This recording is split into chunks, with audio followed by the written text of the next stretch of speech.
32 आमदार आलेले आहेत। इतर सर्व आमदार आधीच विधान भवनमध्ये पोहोचले असल्याची माहिती मिळते। शिवसेना शिंदे गटाचे आता 32 आमदार या बसमधून पोहोचलेले आहेत।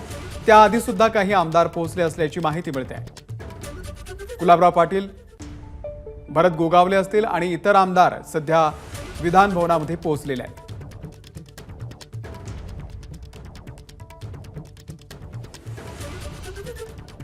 याआधीच मुख्यमंत्री एकनाथ शिंदे यांनी मतदान केलेलं आहे आणि आता हे सगळे आमदार सुद्धा विधान भवन परिसरामध्ये पोहोचलेले आहेत मतदानासाठी।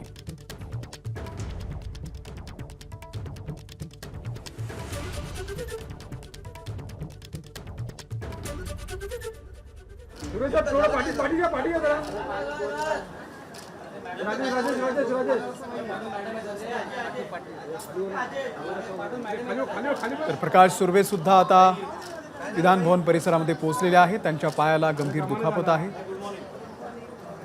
ते सुद्धा पोहोचलेले आहेत।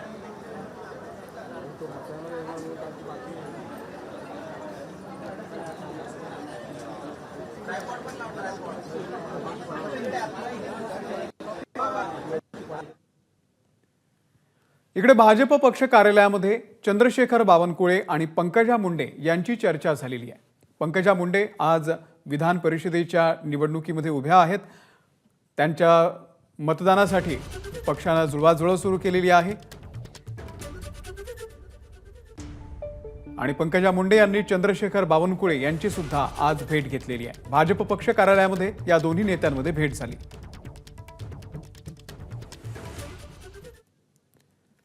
इकडे राष्ट्रवादीच्या 25 आमदारांनी आतापर्यंत मतदान केल्याचं कळतंय। अजित पवार यांना त्यांच्या दालनामध्ये भेटूनच आमदार मतदान करण्यासाठी रवाना होत आहेत। अजित पवार स्वतः मतदानावरती लक्ष ठेवून आहेत। तर दुसरीकडे राष्ट्रवादी काँग्रेस शरदचंद्र पवार पक्षाच्या आमदारांनी विधिमंडळामध्ये बैठक सुरू केलेली आहे। जयंत पाटील यांच्या उपस्थितीमध्ये ही बैठक सुरू आहे। तर राष्ट्रवादी अजित पवार गटाच्या 25 आमदारांनी आतापर्यंत आपलं मतदानाचा हक्क बजावलेला आहे। अजित पवार यांना भेटून मगच मतदानाची प्रक्रिया हे सगळे आमदार पार पाडतात। अजित पवार स्वतः विधिमंडळामध्ये उपस्थित आहेत। मतदानाच्या पूर्वी ते सर्व आमदारांना भेटतात। जातीने लक्ष ठेवून आहेत मतदानावरती आज अजित पवार। दुसरीकडे राष्ट्रवादी काँग्रेस शरदचंद्र पवार पक्षाचे आमदार देखील आज विधिमंडळामध्ये पोहोचलेले आहेत आणि त्यांची बैठक दुसरीकडे सुरू आहे। जयंत पाटील यांच्या उपस्थितीमध्ये राष्ट्रवादी शरदचंद्र पवार पक्षाची सुद्धा बैठक सुरू आहे आणि एकीकडे राष्ट्रवादी अजित पवार गटाचे सगळे आमदार मतदानाची प्रक्रिया पार पाडतायत।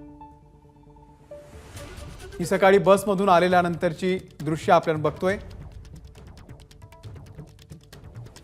राष्ट्रवादीचे सर्व आमदार विधिमंडळ परिसरामध्ये पोहोचले त्यावेळची दृश्य।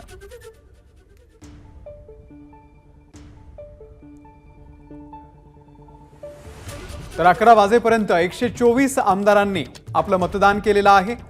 एक मोठी बातमी, 11 वाजेपर्यंत 124 आमदारांनी मतदान केलेलं आहे।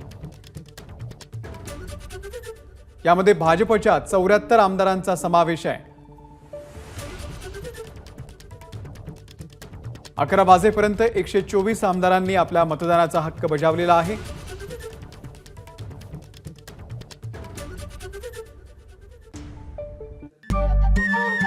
नमस्कार। मनसुद्धा तुझं ही एबीपी माझावरची वेगळीच मालिका खूप गाजली। हिचा दुसरा सीझन केव्हा येणार अशी अनेकदा विचारणा झाली, पण आता प्रतीक्षा संपली। लवकरच येतोय सीझन 2 मन शुद्ध तुझं होई मन